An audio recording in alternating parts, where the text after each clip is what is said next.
Assalamualaikum. Zamir, Aisyah. Kami datang nak tengok rumah baru.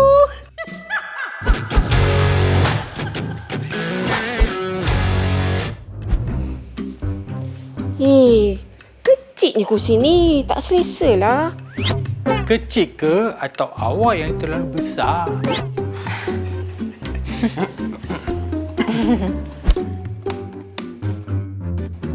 Rumah kami 3 warna tau. Kenapa rumah ni satu je? Kami ni nak janji terang je, Pak Tan.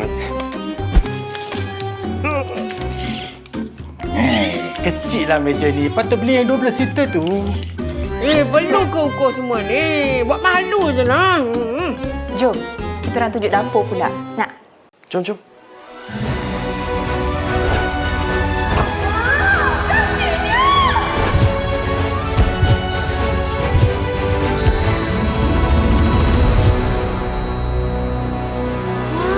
Cantiknya. Macam dapur showroom lah.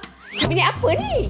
Ni kabinet aluminium 5G dari Aluminium World. Harga mesti kayangan kan? Tak kayangan pun. Harga mampu milik je. Ya. 5G. Macam internet ke? 5G ni design yang paling latest. Tak ada frame kat pintu. So, nampak lagi moden. Apa Cat? Mak kau terbang. Habis kabinet ni. No problem. Kabinet ni kalis air. Boleh tumpah apa-apa pun okey je. Baik-baiklah ya. Kabinet ni anak-anak suka makan. Habiskan. Anak-anak mana boleh makan aluminium, Pak Tan? Betul juga Bang, pasanglah kabinet Aluminium World tu. Baru agak rumah kita. Kabinet aluminium dari Aluminium World. Betul-betul tahan dan sempurna. Tak boleh kata apa-apa dah. Mana betul lah dia orang pilih? Ya. Biasalah. Kita orang pun mestilah nak yang terbaik.